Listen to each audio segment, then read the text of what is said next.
Hello दोस्तों, कैसे हैं आप लोग। आशा करता हूं आप लोग बहुत अच्छे से होंगे और आरडीबी क्लासेस की इन प्रैक्टिकल क्लासेस को एंजॉय कर रहे होंगे।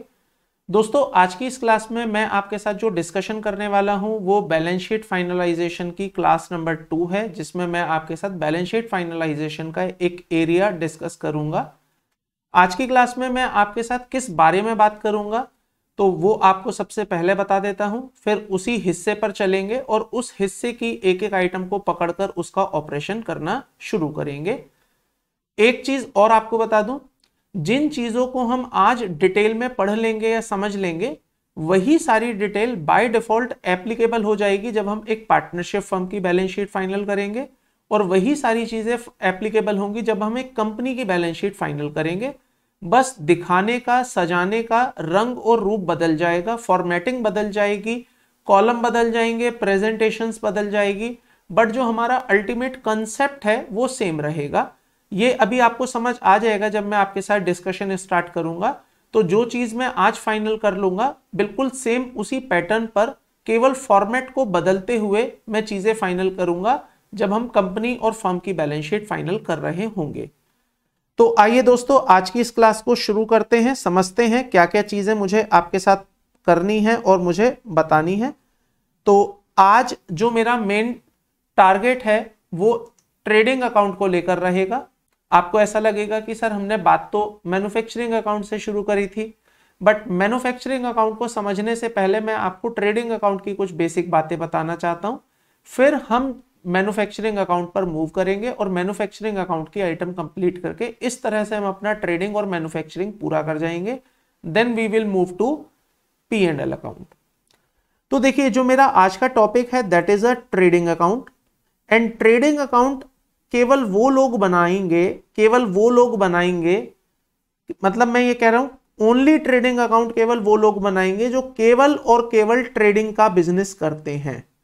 इसका मतलब ऐसा हो सकता है कि आप कोई सामान खरीदें और उसको एज इट इज बेच दें अपना मार्जिन रख के, तो इसका मतलब आप क्या कर रहे हैं, आप ट्रेडिंग कर रहे हैं।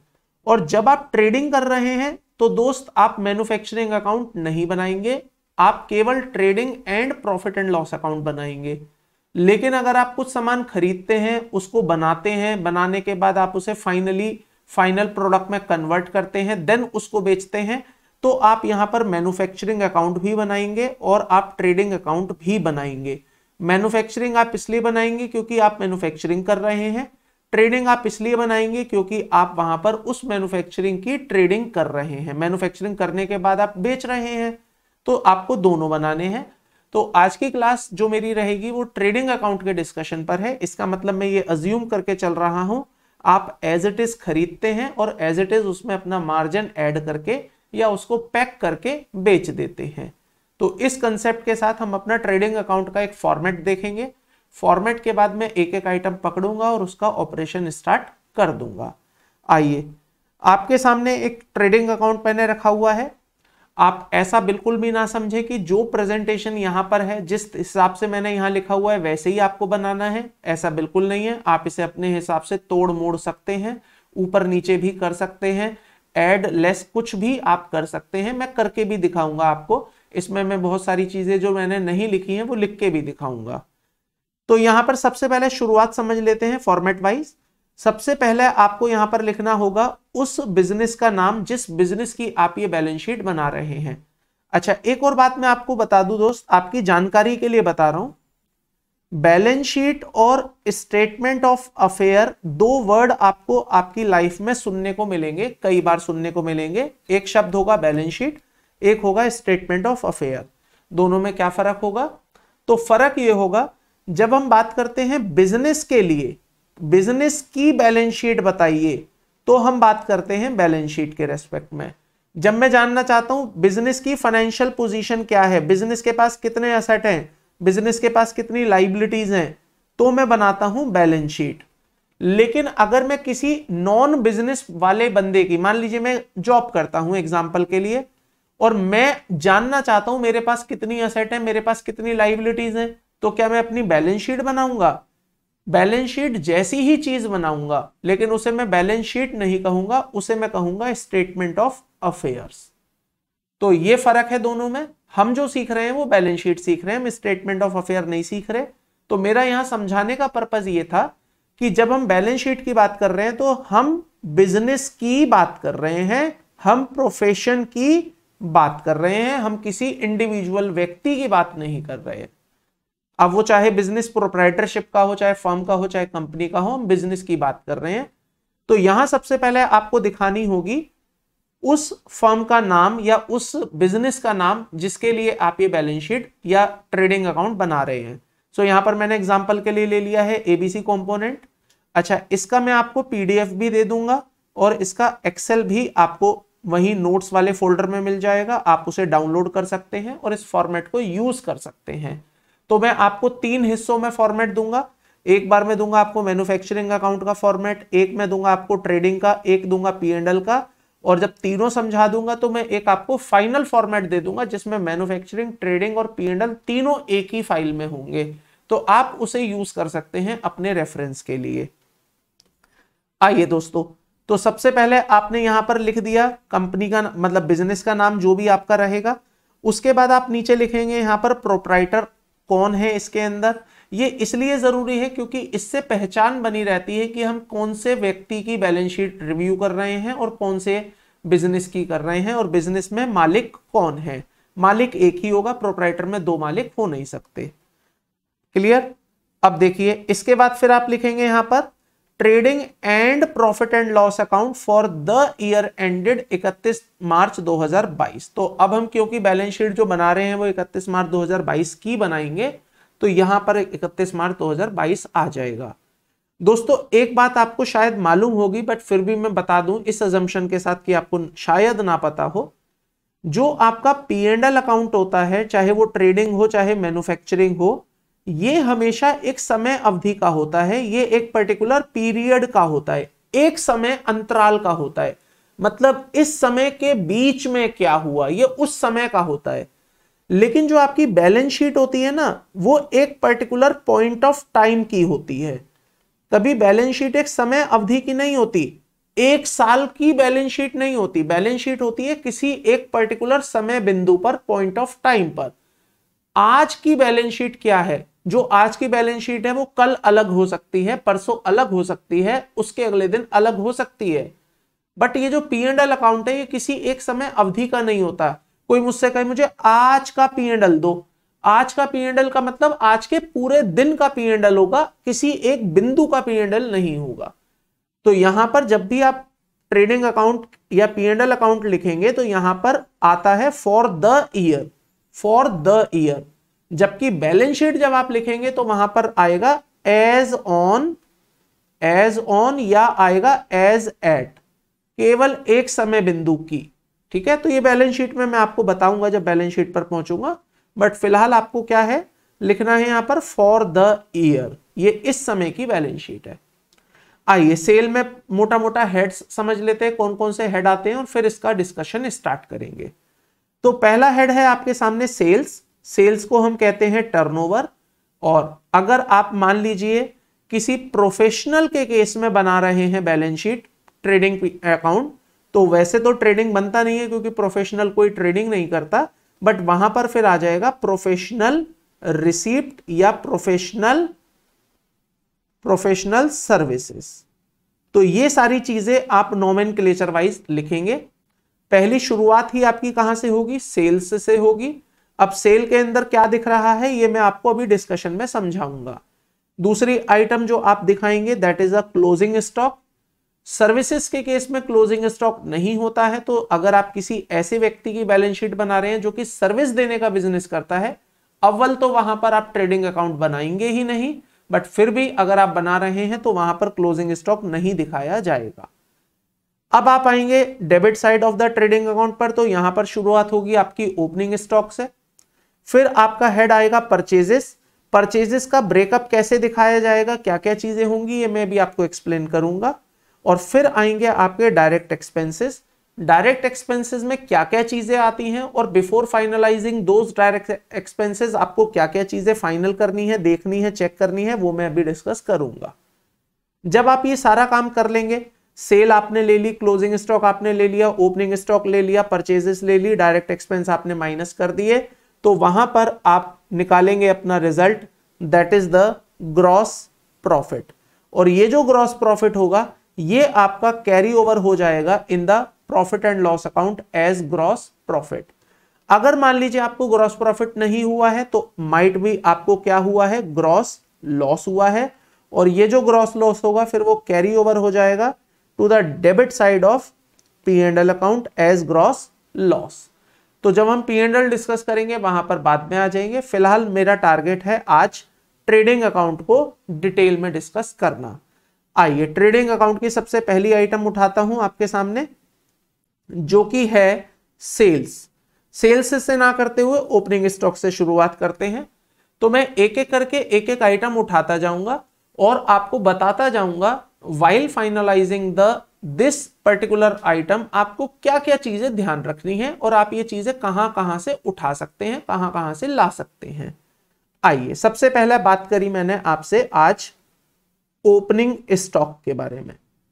तो जब तक मैं यहां लिख रहा हूं या आपको बताना शुरू कर रहा हूं, आप अपने दिमाग में थोड़ा सा सोचने की कोशिश करिए। सिंस अगर आप फेस टू फेस बैच में होते तो मैं आपसे डायरेक्टली पूछ लेता कि बताओ जी आपके मन में क्या चल रहा है ओपनिंग स्टॉक को लेकर, बट क्योंकि ये फेस टू फेस बैच नहीं है, these all are recordings and somehow कुछ लाइव क्लासेस होंगी तो लाइव में मैं आपसे पूछ लूंगा, but otherwise all are recordings. तो रिकॉर्डिंग में क्योंकि मैं वन वे कम्युनिकेशन ही कर सकता हूं, मैं आपको केवल बोल सकता हूं, आपकी सुन नहीं पाऊंगा, तो इसलिए तब तक आप मन में सोचें। तो सोचें कि आप ओपनिंग स्टॉक को फाइनल करते समय क्या चीज ध्यान रखेंगे जिससे कि आपका financial statement true and fair view आपको दिखाने लगे। तो सर यहां पर हम बस एक चीज पर फोकस करेंगे, इसके अलावा किसी चीज पर हमारा फोकस नहीं होना चाहिए। हालांकि दूसरी चीज भी मैं आपको बताऊंगा।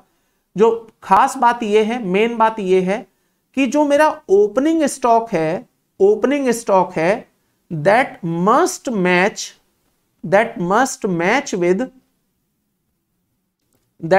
Match with closing stock of last year. जो मेरा लास्ट फाइनेंशियल ईयर है उसमें अगर मैंने अपने बैलेंस शीट में लिखा है कि मेरा क्लोजिंग स्टॉक 70 लाख है, तो ऑब्वियसली सर इस साल का आपका ओपनिंग स्टॉक भी कितना होना चाहिए, 70 लाख का होना चाहिए। और ऐसा इसलिए होना चाहिए 70 लाख का कि ओपनिंग और क्लोजिंग में कोई डिफरेंस हो नहीं सकता। अब आप कहेंगे सर जब डिफरेंस हो ही नहीं सकता तो फिर डिफरेंस होगा कैसे? जब डिफरेंस हो ही नहीं सकता तो डिफरेंस क्रिएट कैसे होगा? बहुत बड़े चांसेस हैं इस बात के कि डिफरेंस क्रिएट हो जाए। ऐसा कब होता है सुनिए। मान लीजिए आपका अकाउंटेंट टैली पर अकाउंटिंग करने बैठा, उसने फाइनेंशियल ईयर 20-21 को फाइनल कर दिया, क्लोजिंग स्टॉक दिखा दिया उसने यहां पर 70 लाख रुपए टैली के अंदर। लेकिन जब आपने इस बैलेंस शीट को फाइनल किया तो आपने क्लाइंट के डिस्कशन पर या और चीजों को कंसीडर करते हुए इस क्लोजिंग स्टॉक को बढ़ा दिया, 72 लाख रुपए कर दिया। एंड आपने उस अकाउंटेंट को इस बारे में कोई जानकारी नहीं दी या अकाउंटेंट ये अपडेट करना भूल गया और उसके टैली में अभी भी 70 लाख का ही क्लोजिंग स्टॉक चल रहा है। जब बुक्स कैरी ओवर होंगी, अगले साल कैरी फॉरवर्ड होगा बैलेंस, तो वहां ओपनिंग स्टॉक कितना चला जाएगा, 70 लाख रुपए चला जाएगा। और 70 लाख रुपए अगर चला गया तो आपका स्टॉक गलत हो जाएगा। तो आप ऐसे में टैली पर रिलाई ना करते हुए, सॉफ्टवेयर पर रिलाई ना करते हुए क्या उठाएंगे, आप उठाएंगे सर वो बैलेंस शीट जो आपने डिपार्टमेंट को आई मीन टू से इनकम टैक्स रिटर्न फाइल करते समय फाइनल करी होगी। वहां पर जो आपने क्लोजिंग स्टॉक बता रखा होगा वो क्लोजिंग स्टॉक आपका यहां पर उठकर आएगा। और ऑब्वियसली इनकम टैक्स की बैलेंस शीट अलग नहीं होती है, जो आपकी बैलेंस शीट है वही इनकम टैक्स वालों की भी बैलेंस शीट है, उनके लिए कोई अलग से तो बनती नहीं। तो वो स्टॉक आप यहां पर उठाएंगे। इस बात का आपको खास ध्यान रखना है और अच्छे से ध्यान रखना है। दूसरी बात, एक और चीज समझिए क्लोजिंग स्टॉक के वैल्यू के रेस्पेक्ट में। क्लोजिंग स्टॉक की जो वैल्यू है वो कभी कभी आपके टैली में नहीं दिखाई देती है। जब आप इन्वेंट्री मेंटेन नहीं करते हैं ना टैली के अंदर दो ऑप्शंस होते हैं, accounts with inventory, account without inventory. अब सपोज करिए आपने विद इन्वेंट्री मेंटेन नहीं कर रखा है, आपने विदाउट इन्वेंट्री ले रखा है, तो आपका क्लोजिंग स्टॉक कभी दिखेगा क्या? आपको नहीं दिखेगा। और जब नहीं दिखेगा तो वहां टैली के अंदर आएगा कैसे क्लोजिंग स्टॉक? टैली में एक ऑप्शन मिलता है एड क्लोजिंग स्टॉक वैल्यू। तो जब आप क्लोजिंग स्टॉक की वैल्यू डालते हैं तो ऑब्वियसली वो मैन्युअली डालेंगे, और मैन्युअली डालने में गलतियां तो हो सकती हैं या नहीं हो सकती हैं। तो ये गलती अगर आपसे हो गई और आपने उसी गलती को अपनी बैलेंस शीट में फाइनल भी कर दिया, तो आपका balance sheet true and fair view नहीं देगा, मिसमैचेस देगा और आपको अननेसेसरी इश्यूज क्रिएट होंगे। तो आप जब भी closing stock opening stock final करें, मेक श्योर कि आपका ओपनिंग स्टॉक आपके लास्ट ईयर के फाइनेंशियल्स के क्लोजिंग स्टॉक से मैच हो रखा हो। दूसरा पॉइंट आपको क्या ध्यान रखना है सर ओपनिंग स्टॉक के रेस्पेक्ट में? देखिए, वैसे तो आज की जो क्लास है वो ट्रेडिंग अकाउंट पर है। ट्रेडिंग अकाउंट के लिए मैंने आपको क्या बोला कि ट्रेडिंग अकाउंट का मतलब होता है आपने चीजों को खरीदा है और उसमें अपना मार्जिन ऐड करके या उसको जस्ट पैक करके बेच दिया है। तो यहां पर जो ओपनिंग स्टॉक होगा वो आपका सारा का सारा ओपनिंग स्टॉक किस चीज का होगा? ऑब्वियसली सर फिनिश गुड्स का होगा। मेरा सारा स्टॉक किसका होगा? फिनिश गुड्स का होगा। तो मुझे यहां ब्रेकअप देने की जरूरत नहीं है कि मेरा ओपनिंग स्टॉक जो है वो फिनिश का है या रॉ का है या WIP का है या सेमी फिनिश का है। बट स्टिल सम टाइम ऐसा हो सकता है कि आपके पास फिनिश गुड्स पड़ा हो और आपके पास थोड़ा सा पैकिंग मटेरियल भी पड़ा हो। अब क्योंकि पैकिंग मटेरियल भी तो आपके लिए एक स्टॉक ही है, तो आप चाहें तो यहां पर ब्रेकअप दे सकते हैं। इस तरह से आप बता सकते हैं I have a opening stock of finish goods इतने का and I have a raw material इतने का, और उन दोनों का जो टोटल आएगा वो आप इसे फाइनली यहां पर रिपोर्ट करेंगे, जो मैंने यहां वैल्यू रिपोर्ट की हुई है। तो आप इन दोनों का टोटल यहां पर रिपोर्ट कर देंगे। तो ये आपकी चॉइस और आपके प्रेजेंटेशन पर है, ऐसा कोई फिक्स रूल नहीं है कि आप ऐसे ही दिखाएंगे। बट मैं आपको कंसेप्ट के साथ सुंदरता भी बताता जाऊंगा कि कैसे बैलेंस शीट सुंदर दिखेगी, और बैलेंस शीट सुंदर दिखेगी अगर आप इस तरह से ब्रेकअप देंगे, क्योंकि देखने वाले को भी अच्छा लगेगा कि हाँ, जिसने ये बैलेंस शीट बनाई है उसने हर बारीकी पर बहुत अच्छे से ध्यान दिया है। तो ओपनिंग स्टॉक में दोस्तों आपको केवल यही चीजें चेक करनी है, इसके अलावा आप कुछ भी और चेक नहीं करेंगे। आइए सिमिलरली अब हम फाइनल कर लेते हैं क्लोजिंग स्टॉक। जब ओपनिंग स्टॉक लिया है तो साथ में हम क्लोजिंग को फाइनल कर लेते हैं। क्लोजिंग स्टॉक कैसे निकाला जाएगा? तो पहला तो सवाल यह आता है सर ये कैसे निकलेगा? इसके लिए मैं आपको दो चीजें बता रहा हूं।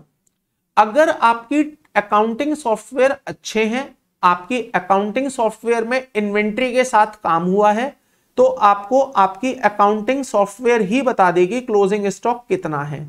और अकाउंटिंग सॉफ्टवेयर ये नहीं बताएगी कितना है, आपको ये भी बताएगी कि आपके पास क्या क्या पड़ा है, कितना कितना पड़ा है, और जो पड़ा है वो कितने कितने का है। आपके पास बॉटल हैं, आपके पास जग हैं, आपके पास XYZ आइटमें हैं, तो क्वांटिटी भी बता देगी, क्वांटिटी के सामने रेट बता देगी, और रेट के सामने अमाउंट भी बता देगी कि आपके पास कितना कितना पड़ा हुआ है।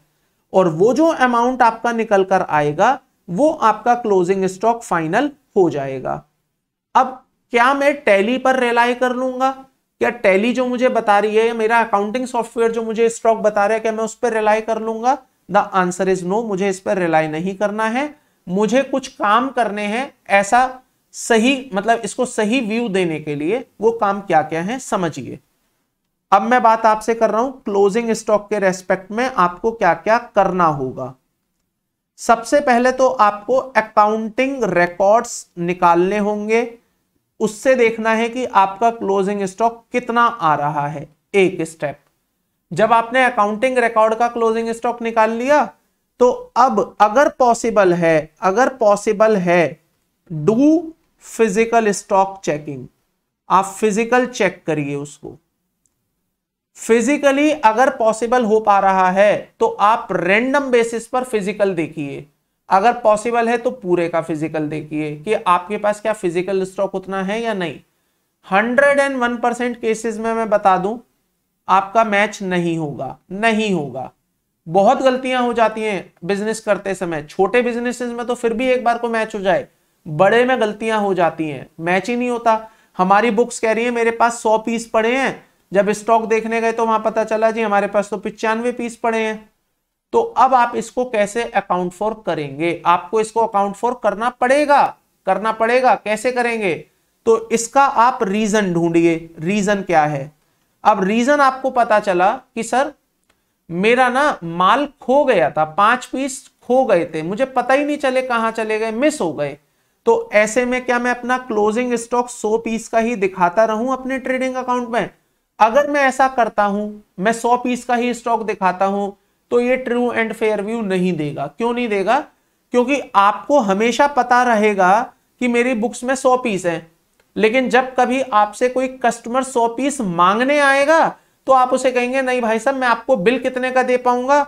95 पीस का दे पाऊंगा, क्योंकि आप जानते हैं कि आपके गोदाम में 95 पीस पड़े हैं, लेकिन बुक्स में 100 पीस पड़े हैं, और ये जिंदगी भर आपके साथ चिपके ही रहेंगे 5 पीस का जो डिफरेंस है। तो इस डिफरेंस को आज ही क्यों ना खत्म कर लो दोस्त, किस बात का इंतजार करना है आपको? तो आज इन 5 पीस का आप लॉस बुक करिए और उस लॉस को आप अपने P&L अकाउंट में डालिए, ट्रेडिंग अकाउंट में डालिए, अकॉर्डिंगली इसको ठीक करिए और अपना क्लोजिंग स्टॉक यहां पर फाइनली वो दिखाइए जो एक्चुअली में सही बनता है। तो क्लोजिंग स्टॉक में अगर पॉसिबल है तो फिजिकल चेक करिए और स्टॉक को मैच करते हुए यहां पर उसकी वैल्यू डालिए। इस बात का आप खास ध्यान रखिए। अब आपको एक प्रैक्टिकल बात बताता हूं। मान लीजिए पॉसिबल नहीं हो पा रहा है, आप कह रहे हैं सर कि मेरे पास इतना समय नहीं है कि मैं अपना फिजिकल स्टॉक चेक कर पाऊं, और दूसरी बात, फिजिकल स्टॉक 31 मार्च को चेक हो जाता तो हो जाता, अब वो डेट निकल गई, अब कैसे चेक होगा? बैलेंस शीट बना रहा हूं मैं आज अगस्त में बैठ के, और मुझसे कोई कहे कि फिजिकल चेक करके आओ 31 मार्च में, तो 31 मार्च में कैसे चेक हो सकता है? ये तो उस दिन हो जाता तो हो जाता, आज नहीं हो सकता। अब समस्या यह है कि अगर आज नहीं हो सकता तो अब क्या करें? क्या बैलेंस शीट बनाना छोड़ दें? नहीं सर, बनाना नहीं छोड़ो, आप क्लोजिंग स्टॉक फिर अपना कौन सा वाला ले लो? बुक्स वाला ले लो। अब आपके पास कोई ऑप्शन नहीं है तो आप अपना काम मत छोड़ो, आप बुक्स वाला क्लोजिंग स्टॉक ले लो।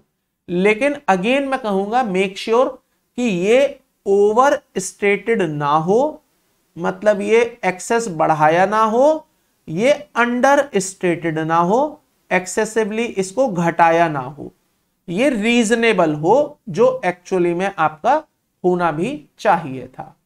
तो थोड़ा बहुत चलेगा, नमक में आटा चलेगा, आटे में नमक नहीं चलेगा।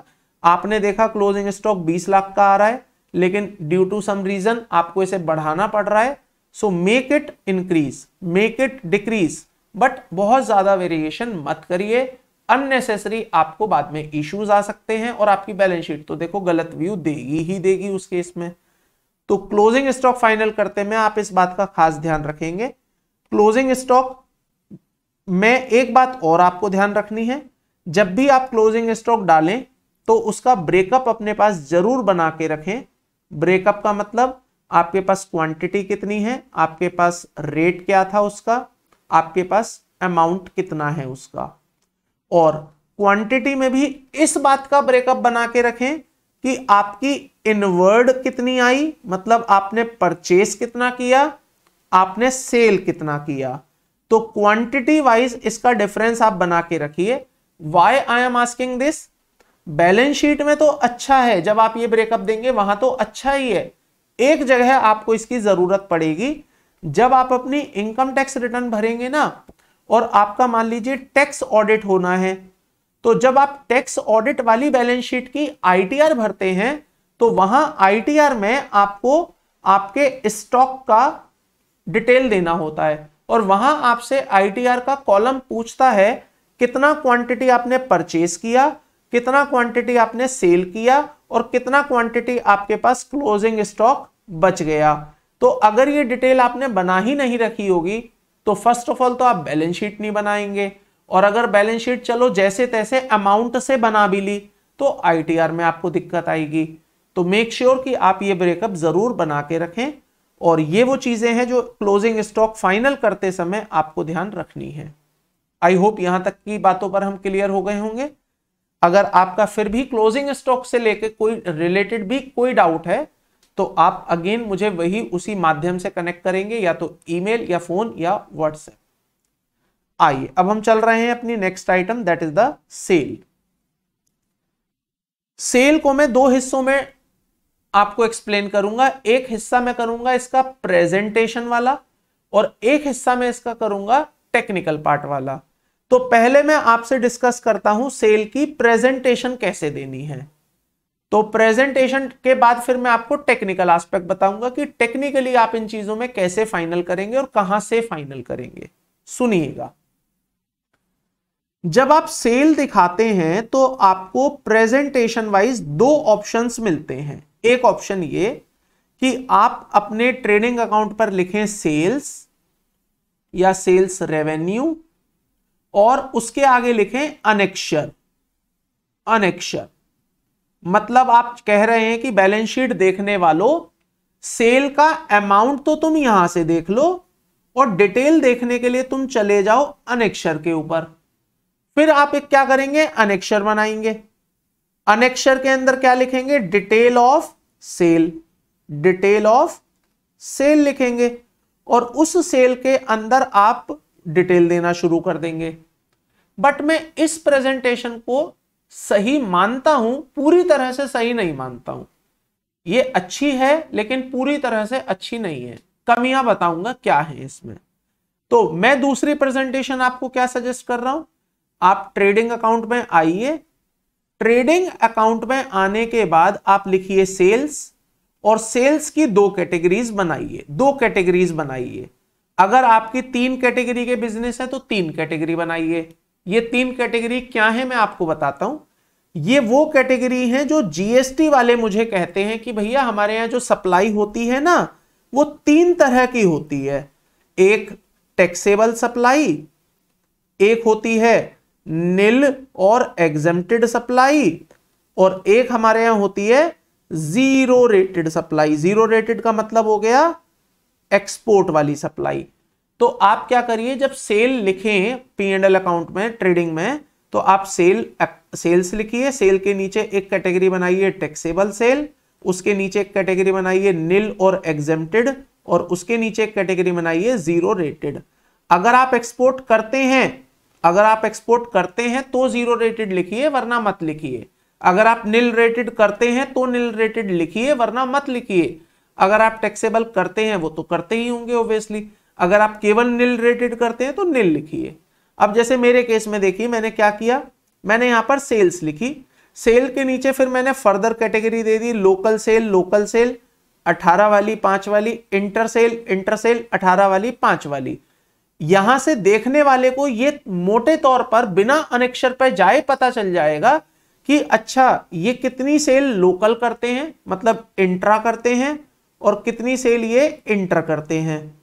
हालांकि इट कुड बी बेटर, ये और बेहतर हो सकती थी अगर मैं यहां लिखता टैक्सेबल सेल कितनी है और मैं नीचे लिखता एग्जेम्प्टेड कितनी है। हालांकि इस बैलेंस शीट में या इस ट्रेडिंग अकाउंट के केस में एग्जेम्प्टेड सेल ना होने के कारण मैंने यहां एग्जेम्प्टेड की कैटेगरी बनाई नहीं, वरना मैं चाहता तो बना सकता था। तो आपको क्या करना है, प्रेजेंटेशन में वो प्रेजेंटेशन डालनी है जो देखने वाले को अच्छी लगे। अगर आपकी आंखों को ये अच्छा लग रहा है तो ये अच्छा है, आपकी आंखों को अच्छा नहीं लग रहा है तो ये अच्छा नहीं है। ये आपकी अपनी डिस्क्रिप्शन है, कोई रूल नहीं है कैसे दिखाना है। मुझे अच्छा लगता है ऐसे दिखाना तो मैंने ऐसे दिखाया। प्रोप्राइटर की बैलेंस शीट है दोस्त, आप जैसे अच्छा चाहें वैसे लगा सकते हैं, दिखा सकते हैं, कोई दिक्कत आपको नहीं है। तो मैं सजेस्ट करूंगा make a breakup of taxable, nil exempted और जीरो रेटेड और इसके अंदर फर्दर 2 ब्रेकअप बनाइए, लोकल कितनी है और इंटर स्टेट कितनी है, मतलब विद इन स्टेट कितनी है और आउट ऑफ द स्टेट कितनी है। और पॉसिबल हो सके तो उसके आगे एक ब्रेकअप और बनाइए कि 5 वाली कितनी है, 12 वाली कितनी है, 18 वाली कितनी है। ऐसा क्यों कह रहा हूं उसका आप कारण बताता हूं। जब आप किसी की सेल को उठाकर उसका जीएसटी का आउटपुट रीको करना चाहेंगे तो आपको अलग अलग जगह पर जाने की जरूरत नहीं पड़ेगी। आपको यहां अमाउंट दिखेगा, अमाउंट के सामने उसका रेट दिखेगा, तो अमाउंट इनटू रेट किया आपको जीएसटी का अमाउंट पता चल जाएगा और आप उसे इजीली रिको कर पाएंगे, रिकंसाइल कर पाएंगे उस जीएसटी की लायबिलिटी के अमाउंट से जो आपके बुक्स में आ रहा होगा। तो आपका काम आसान ही होगा अगर इस तरह से आप प्रेजेंटेशन दिखाते हैं तो। आई होप प्रेजेंटेशन वाला पार्ट आपको क्लियर हो गया होगा किस तरह से आप दिखाएंगे। अब आइए टेक्निकल पार्ट पर चलते हैं। अच्छा, एक और चीज आपको यहां पर ऐड करनी होगी। मान लीजिए आप सेल भी करते हैं और आप सर्विसेज भी देते हैं, तो आप क्या करेंगे, यहां पर सेल को अलग दिखाएंगे और जो आपका रेवेन्यू फ्रॉम सर्विसेज आया होगा उसे आप अलग से दिखाएंगे। ऐसा क्यों करना है? मैंने कई बैलेंस शीट देखी है जो नहीं दिखाते हैं ऐसा, बट मैं आपको सजेस्ट करूंगा आप ऐसा ही करें। क्यों करना है? क्योंकि सर जब बैलेंस शीट कोई देखे तो उसे पता चल जाए कि कितना मामला आपका गुड्स से कमाया गया है और कितना मामला आपका सर्विसेज से कमाया गया है। इसका मतलब आपके बिजनेस में कितना परसेंट मामला सेल से निकलता है और कितना परसेंट मामला आप सर्विसेज से निकालते हैं। इसका मतलब आपका बिजनेस डोमिनेट कहां करता है, गुड्स में या सर्विस में। तो अगर आपका परसेंटेज गुड्स में ज्यादा है तो इसका मतलब आप गुड्स डोमिनेटेड बिजनेस हैं। आपकी सेल अगर सर्विस से ज्यादा निकलती है तो आप सर्विस डोमिनेटेड बिजनेस हैं। तो किसी को भी बैलेंस शीट देख के तुरंत पता चले कि आपका exactly main source of revenue goods का है या सर्विस का है, उसके लिए आप ये ब्रेकअप जरूर बना के दें ताकि देखने वाले को तुरंत पता चल जाए कि आपका ज्यादा रेवेन्यू कहां से आता है। आइए अब टेक्निकल बात पर चलते हैं कि सेल फाइनल करते में आप क्या क्या फाइनल करेंगे। देखिए दोस्त, सेल फाइनल करते में आप सबसे पहली चीज एक चीज समझ लीजिए, जो सेल्स रिटर्न है आपकी वो आपकी ऑलरेडी एडजस्ट हो जानी चाहिए फ्रॉम सेल। इसका मतलब जब मैं सेल दिखा रहा हूं ना तो मैं मान रहा हूं these sale are net of return. ये जो सेल मैं दिखा रहा हूं ये क्या है, नेट ऑफ रिटर्न्स है। रिटर्न्स माइनस होने के बाद जो सेल आ रही है वो यहां दिखाई जा रही है, that is called sales return. ठीक है, तो इस बात का आप खास ध्यान रखें कि ये जो सेल आएगी वो नेट ऑफ रिटर्न होकर ही आएगी। सेल रिटर्न का मतलब जो आपने माल बेचा और आपको वापस मिल गया। एक बात ध्यान रखनी है। दूसरी बात, सेल करते समय और क्या ध्यान रखना है, द मोस्ट इंपॉर्टेंट फैक्टर जो बहुत सारे लोग मिस कर देते हैं, जब भी आप सेल्स फाइनल करेंगे तो आप उस सेल्स का रिको जरूर करेंगे विद जीएसटी रिटर्न्स। अब देखिए आप बिजनेस कर रहे हैं, ऑब्वियसली बैलेंस शीट बना रहे हैं, तो मैं अज्यूम करके चल रहा हूं कि आप जीएसटी की रिटर्न भी कर रहे हैं। हालांकि ये बात उन केसेस पर एप्लीकेबल नहीं होती है जहां छोटे बिजनेसेस हैं, बैलेंस शीट स्टिल बन रही है बट जीएसटी का रिटर्न नहीं भर रहे हैं क्योंकि जीएसटी उन पर एप्लीकेबल नहीं है। बट मैं यहां अजम्पशन ले रहा हूं कि आप जीएसटी की रिटर्न्स भी भर रहे हैं। तो जब भी आप सेल फाइनल करें, मेक श्योर कि जो जीएसटी रिटर्न्स में आपने सेल रिपोर्ट करी है, आपकी फाइनेंशियल स्टेटमेंट की sale must be match with GST की रिटर्न की सेल। सर मैच हो गई, मजे आ गए, कोई दिक्कत ही नहीं है, कोई टेंशन ही नहीं है। सर समस्या तो तब आती है जब ये मैच नहीं करती है। समस्या तो तब है जब ये मैच नहीं करती है। मेरी किताबें कह रही हैं सेल है 150 की, जीएसटी की रिटर्न कह रही है सेल है 170 की। क्या करें, किताबों को बदल दें या रिटर्न को फाड़ के फेंक दें? ना तो दोस्त आपको किताबें बदलनी है, ना रिटर्न बदलनी है। ना रिटर्न में कुछ हो सकता, ना किताबों में कुछ हो सकता। पहला स्टेप, आइडेंटिफाई द रीजन। आप पहले आइडेंटिफाई करिए रीजन क्या है इसका, फाइंड आउट करिए रीजन क्या है इसका, फाइंड आउट रीजन। अब आपको रीजन मिलेगा, जरूर मिलेगा। दोनों में डिफरेंस है तो रीजन आपको मिलेगा, 101% मिलेगा। रीजन दोनों मिल सकते हैं। आपकी गलती बुक्स में है या आपकी गलती पोर्टल पे है, कहीं एक जगह तो गलती है तभी तो डिफरेंस है। अब मैं दोनों एंगल पर बात करता हूं आपसे। आपकी गलती अगर मान लीजिए पोर्टल पे है तो क्या गलती हो गई, बुक्स में सेल थी नहीं लेकिन आपने पोर्टल पे सेल दिखा दी, तभी तो सेल फालतू हो गई पोर्टल पे। तो आपने 20 रुपए की सेल को क्या किया, पोर्टल पे दिखा दिया, बुक्स में थी ही नहीं सेल। और मैं मान के चल रहा हूं बुक्स को मैंने प्रॉपर चेक कर लिया है, कोई चीज मुझसे मिस नहीं हुई है, मतलब ऐसा नहीं है कि मैंने कुछ भूल गया हूं सेल चढ़ाना इसलिए कम आ रही है, नहीं, मेरी बुक्स ओके है। मतलब मैं इतने यकीन के साथ कह सकता हूं कि किताबों में गलती नहीं है, तो गलती कहां है फिर? पोर्टल पे है। अब जब पोर्टल पे गलती है और मैंने 20 रुपए की एक्स्ट्रा सेल दिखा दी है, तो क्या करूं? क्या रिटर्न को चेंज कर दूं? रिटर्न तो आपकी भरी जा चुकी है। बैलेंस शीट आप कब फाइनल करते हैं? मार्च रहते रहते या मार्च खत्म होने के बाद? खत्म होने के बाद। आप मई के अंदर बैलेंस शीट फाइनल कर रहे हैं और आपको पता चला जी मार्च में मैंने गलती से सेल ज्यादा दिखा दी पोर्टल पे, तो आप मार्च की रिटर्न को क्या रिवाइज कर पाएंगे? नहीं कर पाएंगे। और जब आप नहीं कर पाएंगे तो क्या ऑप्शन मिलेगा आपको ठीक करने का? जो आपका करंट मंथ ओपन होगा जीएसटी में, वहां पर आप इसको अमेंड करेंगे। अमेंड करेंगे या हो सकता है आप क्रेडिट नोट या डेबिट नोट देकर इसको ठीक करें, तो वो आपको जीएसटी में ठीक करना है, बुक्स में आपको कुछ नहीं करना है। कुछ लोग ऐसा सोचते हैं, वो कहते हैं कि सर एक काम करो, बुक्स में भी 170 की सेल दिखा दो, क्या फर्क पड़ता है? फर्क पड़ता है। अगर आपने बुक्स में 170 कर दिया तो ये again true and fair view नहीं देगा। क्यों नहीं देगा? क्योंकि जब आप 170 की सेल दिखाएंगे तो आपको कॉरस्पॉन्डिंग उसका डेटर भी दिखाना पड़ेगा। अब किसी को सेल किया है तो सेल डेटर से ही तो होगी या कैश होगी, तो या तो आपको कैश बढ़ाना है या डेटर बढ़ाना है। अब डेटर बढ़ाते हैं तो अगेन दिक्कत है, डेटर बढ़ाएं तो किसके नाम का बढ़ाएं? सर उसी के नाम का बढ़ा दो जिसके नाम पर गलत सेल दिखा दी है, अगेन दिक्कत है। बैलेंस शीट देखने वाला क्या समझेगा कि मुझे राम से 120 रुपए लेने हैं, लेकिन राम क्या कहेगा कि भाई साहब मैं तो आपके केवल 100 ही रुपए दूंगा, तो ये भी तो ट्रू एंड फेयर व्यू के अगेंस्ट हो गया। तो यहां पर आपको दिक्कत आएगी। इस दिक्कत का सॉल्यूशन क्या है? बुक्स को चेंज नहीं करना अगर आपकी बुक्स सही हैं, बुक्स को चेंज नहीं करना। बुक्स अगर सही हैं, क्या करना? रिको बना के रख लेना, कहीं पर एक्सेल में नोट कर लेना कि मेरे से पोर्टल पर गलती हो गई है, इस पोर्टल को मैं आगे आने वाले महीनों में सही कर दूंगा और मेरी बुक्स बराबर हैं, ताकि कल को अगर सरकार भी आपसे पूछने आए कि भाई साहब आपकी पोर्टल 170 की सेल बता रहा है, आप हमें 150 की बता रहे हैं, तो ये डिफरेंस क्यों आ रहा है? आप उसे दिखाएं कि देखो भाई साहब ये रिको मैंने बनाया है, मैं अभी 2 मिनट लगेंगे आपको समझा देता हूं क्या डिफरेंस है। इस तरह से आप काम करेंगे। आइए मैं दूसरे एस्पेक्ट पर बात करता हूं। आपकी बुक्स कह रही है 150 की सेल है, लेकिन पोर्टल कह रहा है जी सेल 130 की है। अब ये डिफरेंस क्यों है? बुक्स सही है, बुक्स सही है, मैं अज्यूम कर रहा हूं बुक्स सही है, पोर्टल गलत है।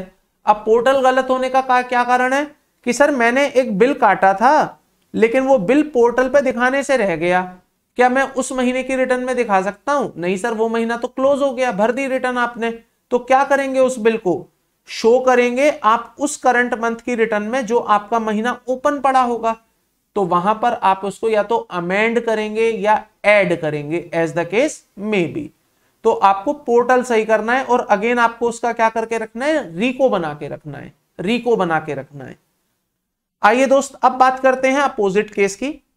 मेरी बुक्स कह रही हैं कि मेरी सेल है 120, पोर्टल कह रहा है मेरी सेल है 100। मैंने चेक किया, तसल्ली से चेक किया, and I realise and I found कि मेरी किताबें गलत हैं। मेरे से एक सेल फालतू डल गई है, एक सेल ऐसी है जो डबल डल गई है मेरे से in the books of accounts, लेकिन पोर्टल पर वो सिंगल चढ़ी हुई है। तो इसका मतलब पोर्टल इस बार सच है, पोर्टल सच कह रहा है, किताबें झूठ बोल रही हैं, तो किताबों को आपको सही करना पड़ेगा। किताबों को आपको क्या करना पड़ेगा? सही करना पड़ेगा। अब अगर किताबें आपके हाथ में हैं तो आप उसे तुरंत सही कर जाएंगे। लेट्स से टैली आपके सामने पड़ा है, आप कंप्यूटर पर बैठे हैं और टैली आपके कंप्यूटर में है, आप जाएंगे तुरंत उस एंट्री को डिलीट मार देंगे और आ जाएंगे। बट फर्ज कीजिए, इमेजिन कीजिए टैली आपके हाथ में नहीं है, आपके हाथ में क्या है? टीबी है, ट्रायल बैलेंस है। तो अब आप इसे कैसे ठीक करेंगे? सवाल आता है कैसे ठीक करेंगे। तो सर कैसे के लिए सबसे पहला पॉइंट तो यह है, आपने ये तो ढूंढ लिया है ना कि फर्क है कहां। हाँ सर, फर्क कहां है? एक बिल नंबर था सर 293, राम को दिया था, हमने क्या किया 293 नंबर बिल को 2 बार एंटर कर दिया, इसका मतलब राम हमारा 2 बार डेबिट हो गया, सेल हमारी 2 बार क्रेडिट हो गई। How will you correct it? आपको करनी है ऑडिट एंट्री, आपको करनी है एडजस्टमेंट एंट्री। अच्छा, ये मैं एंट्री कहां कर रहा हूं? बुक्स में कर रहा हूं? नहीं, ये मैं एक्सेल में कर रहा हूं। एक्सेल में करी हुई एंट्री भेज दूंगा किसको? अपने अकाउंटेंट को, और अकाउंटेंट को बोलूंगा कि देख जो एंट्री मैंने एक्सेल में करी है ना, वही एंट्री तू अपने टैली में डाल ले, ताकि हम दोनों बराबर हो जाएं। तो मैं एंट्री क्या डालूंगा? सोचिए, मैंने सेल ज्यादा बुक कर दी है बुक्स ऑफ अकाउंट्स में, now I am correcting it, तो मैं एंट्री डालूंगा sales account debit. Sales account debit करने से मेरी सेल कम हो जाएगी, to Ram account. Ram account को क्रेडिट करने से मेरा राम जो बढ़ा हुआ बैलेंस दिख रहा है वो कम हो जाएगा। इमेजिन करिए बैलेंस शीट में इसका क्या इंपैक्ट जा रहा होगा। देखिए, जैसे ही आप सेल को डाउन करेंगे आपका प्रॉफिट डाउन होगा, प्रॉफिट डाउन होने से बैलेंस शीट में कैपिटल डाउन होगी, होगी या नहीं होगी? होगी। जैसे ही आप राम को क्रेडिट करेंगे तो आपका डेटर डाउन होगा। डेटर कहां पर दिखता है बैलेंस शीट की? असेट में दिखता है, तो वो भी डाउन होगा। जितने से सेल डाउन होगी उतने से प्रॉफिट डाउन होगा, उतने से कैपिटल डाउन होगी, और उतने से ही डेटर डाउन होगा। आपकी बैलेंस शीट मैच होती रहेगी। अगर आपको फाइनलाइजेशन में कहीं पर कोई कंफ्यूजन हो, मेक अ अकाउंटिंग एंट्री, आपकी कंफ्यूजन ही खत्म हो जाएगी। अकाउंटिंग एंट्री बनाइए और बैलेंस शीट को फाइनल करते जाइए। तो अगर आपके से गलती बुक्स में दिख रही है, चाहे वो ओवर दिख रही है चाहे वो अंडर दिख रही है, तो आप उसे ठीक इस तरह से करेंगे। आइए जरा अंडर वाली बात करते हैं। आपने बुक्स देखी और बुक्स में आपको सेल मिली 90 लाख रुपए की, बट जब आपने पोर्टल देखा, जीएसटी का पोर्टल देखा, तो आपको वहां पर सेल दिखी 100 लैक्स की। आपने चेक किया कि रीजन क्या है दोनों के डिफरेंस का। यू फाइंड कि भाई साहब एक बिल है 294 जो मेरे से मिस हो गया है बुक्स में डालने से। क्या करेंगे? बुक्स में डालेंगे। अगर बुक्स आपके हाथ में तो तुरंत डालेंगे, बुक्स आपके हाथ में नहीं है तो ऑडिट एंट्री में डालेंगे। कैसे डालेंगे?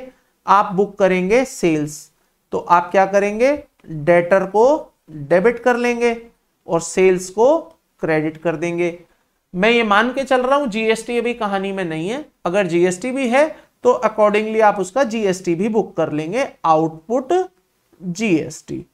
तो यहां पर आप डेटर डाल देंगे, अपना सेल डाल देंगे और जीएसटी भी डाल देंगे। अब आपकी बुक्स और आपका पोर्टल मैच हो जाएगा। तो मैच करवाना है लेकिन जबरदस्ती नहीं करवाना।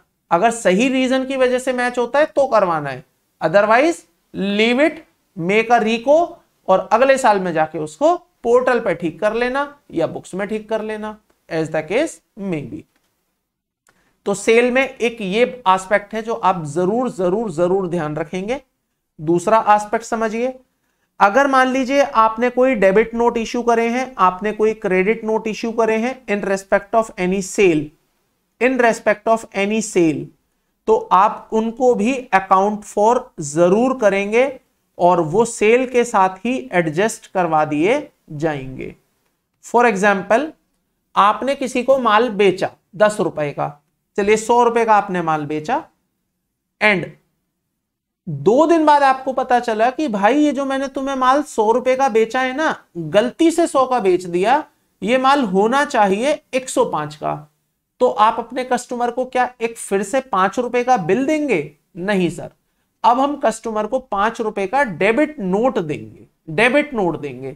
और जब आप डेबिट नोट देंगे ना, तो ये आपकी सेल में ऑलरेडी काउंट हो चुका होगा। हाउ? कैसे? देखिए, आपने पहले सेल कितनी बुक करी होगी? 100 रुपीज की, बट व्हेन यू रियलाइज कि मेरी सेल 105 होनी चाहिए, तो आप 5 रुपए का डेबिट नोट देंगे, और जब डेबिट नोट देंगे तो क्या बढ़ाएंगे? सेल बढ़ाएंगे, और क्या बढ़ाएंगे? अपना डेटर बढ़ाएंगे। तो यहां पर आपकी सेल ऑलरेडी कैप्चर हो चुकी होगी। तो इसका मतलब आपकी सेल में क्या क्या दिख रहा होगा? Net of returns, net of credit note and net of debit note. तो इन तीनों चीजों को एडजस्ट करने के बाद ही जो आपकी सेल दिख रही है वो आपको फाइनली ट्रेडिंग अकाउंट में दिखाई देनी चाहिए, ना कि इससे पहले की। हालांकि कुछ लोग क्या करते हैं, सेल्स दिखा देते हैं, फिर सेल्स में से सेल्स रिटर्न को माइनस कर देते हैं और फिर जो वैल्यू आती है उसे फाइनली अपनी सेल कंसीडर करते हैं। ये भी ठीक है, गलत नहीं है, मैं ऐसे गलत नहीं कहूंगा, ये भी ठीक है। ये आपकी अपनी चॉइस पर बेस्ड है कि आप कैसे दिखाना चाहते हैं। This is also a correct presentation. तो सेल में आप इस बात का खास ध्यान रखेंगे। एक बात और आपको ध्यान रखनी है सेल के रेस्पेक्ट में, समटाइम हम क्या करते हैं, गुड्स सेंड करते हैं on approval basis. Approval basis पर जब आप माल बेचते हैं तो वहां एक कंडीशन जुड़ी होती है कि भाई साहब अगर आप 7 दिन में 10 दिन में हमें जवाब नहीं देंगे तो हम उसे सेल मान लेंगे, नहीं तो आप हमें जवाब दे दो, हमारा माल वापस दे दो, हम उसे सेल नहीं मानेंगे। तो अगर आपने मान लीजिए कोई माल अप्रूवल बेसिस पर भेजा हुआ है, आपने माल भेजा है कब, 21 मार्च को, आपने समय दिया है 10 दिन का। अब 10 दिन आपके पूरे कब हो जाते हैं, 31 मार्च को। तो आपको यह भी मेक श्योर करना है कि जब मैंने कोई माल अप्रूवल बेसिस पर भेजा है और 31 तारीख को उसका अप्रूवल मेरे पास अभी तक नहीं आया है, तो मैं चेक करूं पार्टियों से कि वो माल रख रहे हैं या नहीं रख रहे हैं। अगर रख रहे हैं तो अप्रूवल दे दो, अप्रूवल दे दोगे तो उसे आप सेल में कन्वर्ट करो, और नहीं दे रहे हैं तो आप उसे अलग से पाक करो। तो ये आपको चेक करना है। हालांकि ये बहुत कम केसेस में होता है क्योंकि आजकल बहुत कम माल जाता है अप्रूवल बेसिस पर, बट अगर कहीं जा रहा है तो आप इस बात का खास ध्यान रखेंगे। क्लियर है यहां तक सभी? Any doubt on this part? अभी तक कोई कंफ्यूजन? आइए अब एक बात और समझाता हूं आपको सेल के रेस्पेक्ट में। ये जो मैं अब समझा रहा हूं वो सेल्स के रेस्पेक्ट में तो नहीं है, हालांकि सेल ऑफ सर्विस के रेस्पेक्ट में जरूर है। मतलब अब जो मैं आपको बोलने जा रहा हूं that is applicable in service industries. तो अगर आप सर्विसेज देने का काम करते हैं तो वहां पर यह बात एप्लीकेबल होती है। क्या होती है समझिए। For example I am a chartered accountant, मैं सीए हूं, मैंने एक फर्म की, एक बिजनेस की ऑडिट शुरू करी। या ऐसे समझिए, चलिए मैं आपको अपोजिट वे से समझाता हूं। मान लीजिए मैं एक बिजनेस हूं, मुझे पता है कि मेरे बिजनेस का ऑडिट होना है। अब ऑडिट कब होगा, साल खत्म होने से पहले होगा या खत्म होने के बाद होगा? सर ये डिपेंड करता है कौन सा ऑडिट है, बट जो हमारा टैक्स ऑडिट होता है, हमारा स्टेट ऑडिट होता है, हमारा जीएसटी ऑडिट होता है, ये हमेशा साल खत्म होने के बाद होते हैं, पहले नहीं होते। तो मेरा 31 मार्च 2022 को ईयर क्लोज हुआ और मैंने एक सीए को ढूंढा। मैंने कहा सीए साहब आप मेरी ऑडिट करेंगे? उसने कहा हाँ जी करेंगे। तो ऑडिट कब स्टार्ट होगी? ऑडिट स्टार्ट होगी मई के महीने में या जून के महीने में फॉर एग्जाम्पल। अब सीए साहब जब ये ऑडिट कर देंगे तो मुझे बिल कब देंगे? बिल वो मुझे देंगे मान लीजिए सितंबर के महीने में, जब वो ऑडिट कंप्लीट कर देंगे। बिल की डेट क्या होगी? बिल की डेट होगी सितंबर महीने की, जब वो मुझे बिल देंगे। क्लियर? अब ये जो सीए साहब हैं इनके एंगल पर आके सोचो, इनका रेवेन्यू कब बुक होगा? इनका रेवेन्यू कब बुक होगा? इनका रेवेन्यू कब बुक होगा? जब ये बिल देंगे। अकाउंटिंग एंट्री बनाओ जरा सीए की बुक में। जो चार्टर्ड अकाउंटेंट है जो आपको ऑडिट की सर्विस दे रहा है, तो सर्विस उसका रेवेन्यू है। वो सितंबर महीने में जब इनवॉइस इशू करेगा तो अकाउंटिंग एंट्री क्या करेगा? वो एंट्री करेगा डेटर अकाउंट डेबिट या client account debit to service revenue book करेगा।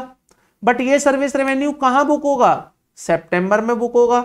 सितंबर का मतलब विच फाइनेंशियल ईयर? 22-23 में बुक होगा।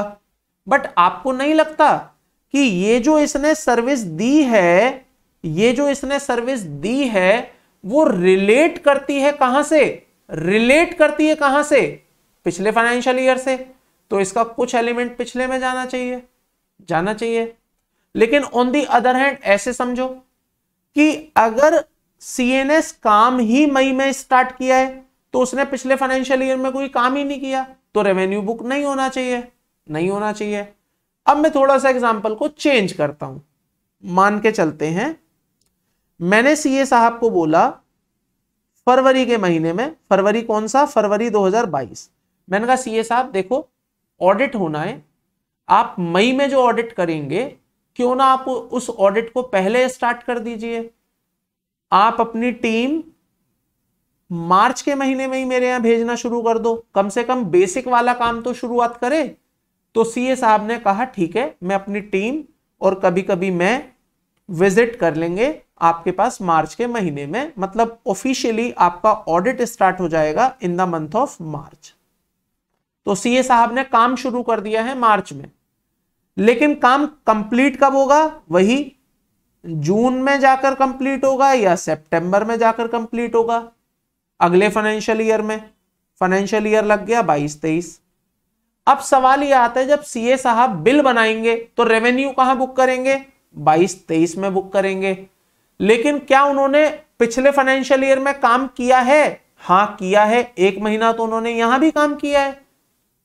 तो ये जो उन्होंने काम किया 1 महीना, इसका रेवेन्यू कहां बुक हो रहा है? अगले फाइनेंशियल ईयर में, जो कि गलत है। क्या गलत है इसमें? हमारा अकाउंटिंग का रूल ये कहता है कि जो इनकम जिस ईयर से परटेन करती है उसी में बुक होनी चाहिए, और जो एक्सपेंस जिस ईयर से बिलोंग करता है वही बुक होना चाहिए। अब ये जो 20 लाख रुपए का रेवेन्यू बुक होगा सीए को, क्या वो 20 का 20 इस फाइनेंशियल ईयर में बुक हुआ? नहीं सर, इस 20 में 2 लाख रुपए का ऐसा काम है जो सीए कर चुके थे in the month of March, लेकिन मार्च में रेवेन्यू आया नहीं। अब मार्च में रेवेन्यू क्यों नहीं आया? क्योंकि मार्च में इनवॉइस ही नहीं दिया था। अब इसको कैसे ठीक करना है? इसको ठीक करना है एक ऑडिट एंट्री या एक एडजस्टमेंट एंट्री के थ्रू। अब ऑडिट एंट्री एडजस्टमेंट एंट्री कैसे करें समझना। हम बोलेंगे सीए साहब एक काम करो, आप मार्च में भी एक बिल दे दो 2 लाख का। सीए साहब कहेंगे भाई साहब कैसे दे दूं मैं आपको बिल, मैंने अभी काम पूरा ही नहीं किया, मैं आपको बिल कैसे दे दूं? तो ऐसे में हमारे पास क्या ऑप्शन है? जब हम सीए का रेवेन्यू फाइनल करेंगे या ऐसी इंडस्ट्री का रेवेन्यू फाइनल करेंगे जो कि सर्विस इंडस्ट्री है, जहां पर इस तरह की प्रॉब्लम अक्सर देखी जाती है कि आप काम कर चुके होते हैं लेकिन बिल आप बाद में देते हैं, अगले फाइनेंशियल ईयर में देते हैं, तो रेवेन्यू कैसे लेके आए? यहां पर रेवेन्यू कैसे लेकर आए? तो इसका तरीका बता रहा हूं आपको। यहां पर आप एक ऑडिट एंट्री डालेंगे, एडजस्टमेंट एंट्री डालेंगे, जिसके अंदर आप अपना रेवेन्यू बुक करेंगे, रेवेन्यू बढ़ाएंगे। रेवेन्यू कैसे बढ़ता है? क्रेडिट करके। तो आप यहां पर लिखेंगे रेवेन्यू 2 लाख रुपए। ठीक है सर, आपने रेवेन्यू तो बढ़ा दिया, व्हाट यू विल डेबिट? क्या आप डेटर को डेबिट करेंगे? लेकिन सर डेटर तो डेबिट हो ही नहीं सकता। क्यों नहीं हो सकता? क्योंकि आपने अभी बिल नहीं दिया है किसी को। जब तक बिल नहीं तब तक डेटर नहीं। तो इस डेटर को हम नाम देंगे अनबिल्ड डेटर। हम यहां पर लिखेंगे unbilled debtor account debit, unbilled debtor account debit to revenue. और इस एंट्री को पास करूंगा मैं 31 मार्च 2022 को, जिससे ये मेक श्योर हो जाएगा कि 2 लाख रुपए का रेवेन्यू मैंने कहां बुक कर लिया है?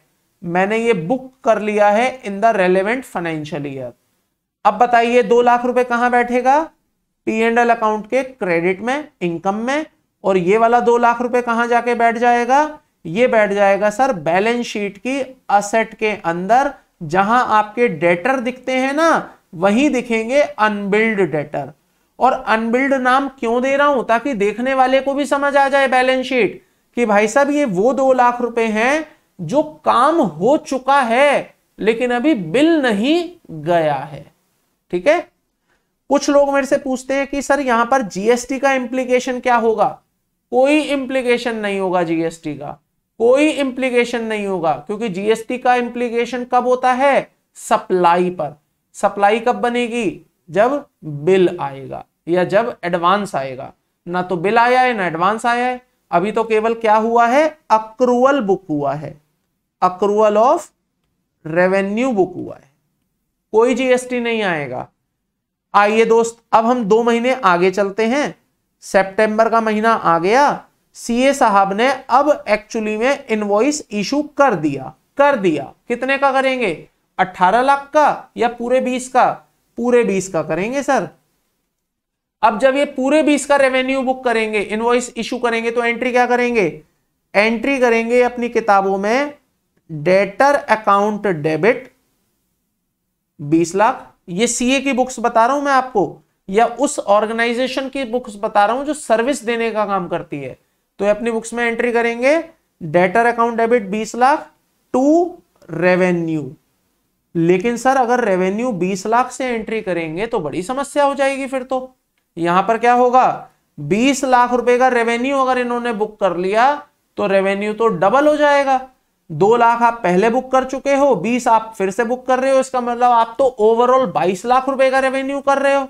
तो यहां पर पूरा 20 लाख का रेवेन्यू बुक नहीं होगा। यहां क्या होगा, हम रेवेन्यू बुक करेंगे कितना, 18 लाख रुपए।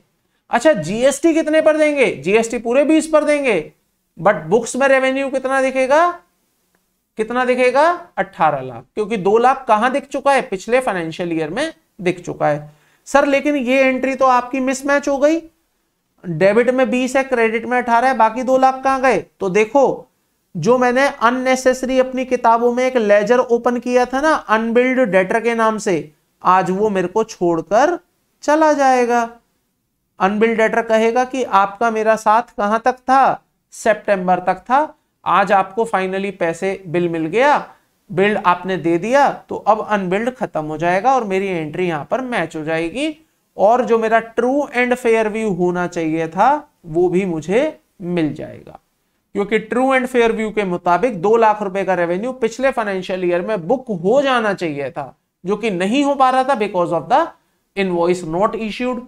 तो वो मैंने मेक श्योर कर लिया कि मेरा 2 लाख का रेवेन्यू वहां चला गया, और मैंने यहां मेक श्योर कर लिया कि मेरा 18 लाख का रेवेन्यू यहां आ गया। हालांकि दोस्त जीएसटी पूरे 20 पर ही रहेगा और वो अगले फाइनेंशियल ईयर में ही आएगा।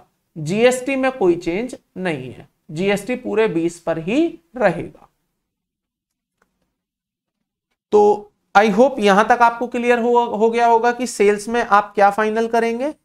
आइए सेल्स में एक और चीज मुझे आपको समझानी है कि सेल्स करते समय आप क्या फाइनल करेंगे, मतलब सेल्स को फाइनलाइज करते समय आप किस बात का ध्यान रखेंगे, and that is a discount. अब डिस्काउंट आपने बचपन में पढ़े होंगे, 2 तरह के डिस्काउंट होते हैं। एक डिस्काउंट होता है सर ट्रेड डिस्काउंट, एक होता है सर कैश डिस्काउंट। अच्छा ये जो ट्रेड डिस्काउंट है ये भी 2 तरह का होता है। एक होता है गिवन, हमने दिया, एक होता है रिसीव, हमने रिसीव किया। ये जो कैश डिस्काउंट होता है ना ये भी 2 तरह का होता है। एक होता है गिवन, हमने दिया, एक होता है रिसीव्ड, हमने लिया। तो जो डिस्काउंट हमने दिया वो मेरा खर्चा भी हो सकता है और जरूरी नहीं मेरा खर्चा हो, दोनों बातें हो सकती हैं। और जो डिस्काउंट मैंने लिया वो जरूरी नहीं है मेरी इनकम हो और जरूरी भी है इनकम हो, दोनों बातें हो सकती हैं। मैं आज जो आपको डिस्कशन करवा रहा हूं सेल के रेस्पेक्ट में, वो डिस्काउंट दिया वाली बातें कर रहा हूं। दिया डिस्काउंट हमने दिया, चाहे वो ट्रेड दिया या हमने कैश दिया।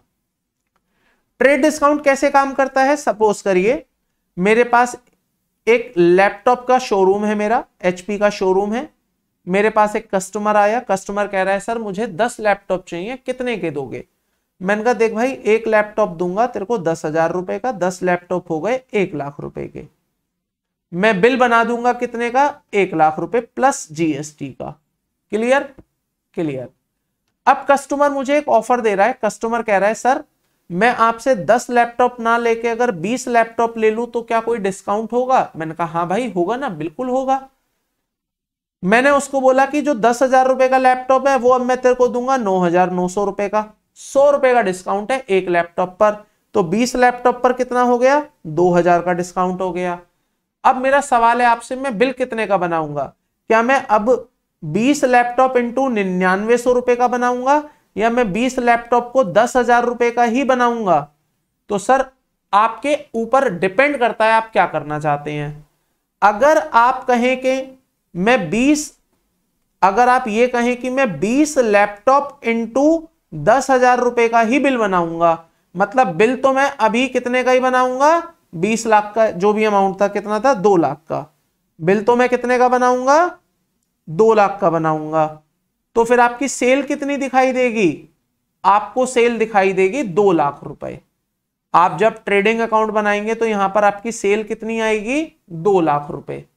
और अगर आपने उसको 100 रुपए का डिस्काउंट दिया है लेकिन उसको बिल में नहीं डाला है, तो वो फिर आपने जो डिस्काउंट दिया वो आपका खर्चा बन जाएगा और वो आएगा डिस्काउंट गिवन एज एक्सपेंस 2,000 रुपए यहां पर। क्लियर है? तो आपकी सेल कितनी दिखेगी? 2 लाख और डिस्काउंट कितना दिखेगा? 2,000।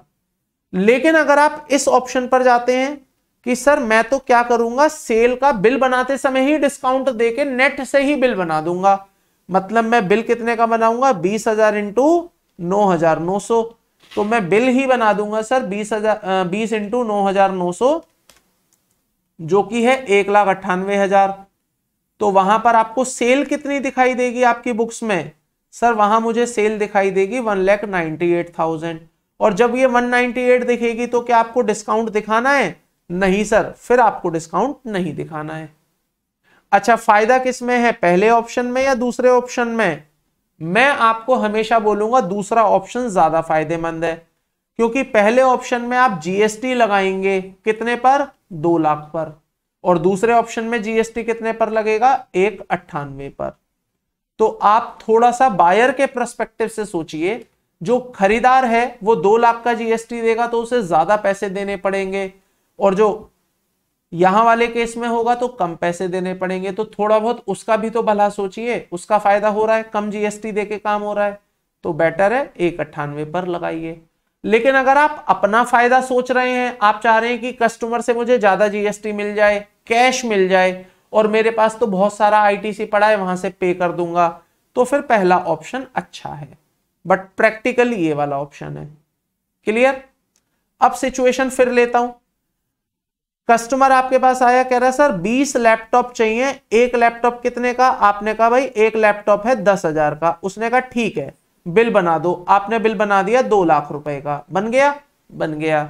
अब वो आपको कह रहा है सर मैं आपको ना तुरंत पैसे दे रहा हूं, तुरंत पैसे दे रहा हूं, ये पकड़ो कैश और बिल क्लियर करो। तो आपने कहा अच्छा अगर तुरंत तुम पैसे दे रहे हो तो मैं आपको 5,000 का और डिस्काउंट दूंगा। तो अब ये जो और डिस्काउंट दोगे क्या वो बिल में एडजस्ट होगा? नहीं, वो बिल में एडजस्ट नहीं होगा, वो होगा अलग से। तो आपकी ट्रेडिंग अकाउंट में सेल कितनी दिखेगी? 2 लाख, और आपका डिस्काउंट गिवन कितना दिखेगा? 5,000। ये आपका एडजस्ट नहीं होगा सेल में। Trade discount may be adjusted in the sale, but cash discount can not be adjusted in the sale. इस बात का आप खास ध्यान रखेंगे। तो सेल पर आप क्या क्या ध्यान रखेंगे, मैं एक बार समराइज कर दूं। सर सेल में हम देखेंगे returns, debit note, credit not match करते हुए चलेंगे। सेल के अंदर हम देखेंगे कि हमारी सेल जीएसटी पोर्टल से मैच होती हो तो जीएसटी पोर्टल मैच करेंगे। सेल के अंदर हम ये भी देखेंगे कि जो डिस्काउंट का ट्रीटमेंट है वो हमने सही किया है या नहीं। सेल के अंदर हम प्रेजेंटेशन देखेंगे कि हमने प्रेजेंटेशन प्रॉपर दी है या नहीं। तो इतनी चीजें आप फाइनल करेंगे सेल के अंदर। आई होप आपको सेल वाला एस्पेक्ट समझ आ गया होगा, सारे टेक्निकल पॉइंट समझ आ गए होंगे कि किस तरह से आप सेल फाइनलाइज करेंगे। दोस्तों अभी हम कुछ क्लासेस में ना केवल कंसेप्ट बिल्ड करेंगे कि इन चीजों को फाइनल कैसे करना है, फिर एक्सेल में लाना कैसे है कहां से लाना है ये हम प्रैक्टिकली एक्सेल में करके देखेंगे। अभी हमारी 7, 8, 10 क्लासेस मान के चलिए कंसेप्चुअल पर बेस्ड होंगी, कंसेप्ट पर बेस्ड होंगी, जिसमें मैं आपको बस ये सिखाऊंगा कि इसमें ध्यान क्या रखने वाली बातें हैं, उठानी कहां से है, कैसे उठानी है, लिंक कैसे करना है, एक्सेल में कैसे लाना है, एवरीथिंग वी विल कवर्ड जब हम इसके एक्सेल में बनाना सीखेंगे। हम बैलेंस शीट P&L बनाना जब सीखेंगे वहां हम इसको डिस्कस डेफिनेटली करेंगे। तो आई होप दोस्तों आपको ये सारी बातें क्लियर हो गई होंगी, कोई डाउट कोई कंफ्यूजन आपको यहां तक नहीं होगा। तो आज के लिए इतना ही रखते हैं। आज की क्लास में मैंने आपको 3 चीजें समझाई हैं, opening stock, closing stock and sales. अगली क्लास आपके साथ कंटिन्यू होगी, उसमें मैं आपके साथ बात करूंगा परचेजेस की और बात करूंगा मैं डायरेक्ट एक्सपेंसेस की। जब हम ये दोनों पॉइंट डिस्कस कर लेंगे तो इस तरह से हमारा ट्रेडिंग अकाउंट कंप्लीट हो जाएगा। Then we will move on to the manufacturing account, उसको भी हम इसी तरह से डिस्कस करेंगे। तो आज के लिए इतना ही रखता हूं दोस्तों। आई होप आपको आज की क्लास समझ आई होगी। अगर आपको कोई कंफ्यूजन, कोई डाउट, कोई क्वेरी है तो आप प्लीज मुझे व्हाट्सएप पर, ईमेल पर, कॉल पर कनेक्ट करके अपनी क्वेरीज पूछ सकते हैं। आपकी क्वेरी मैं डेफिनेटली आंसर करूंगा। तो आज के लिए इतना ही रखते हैं, आपसे मुलाकात होगी नेक्स्ट वीडियो में। Till then thank you, bye bye.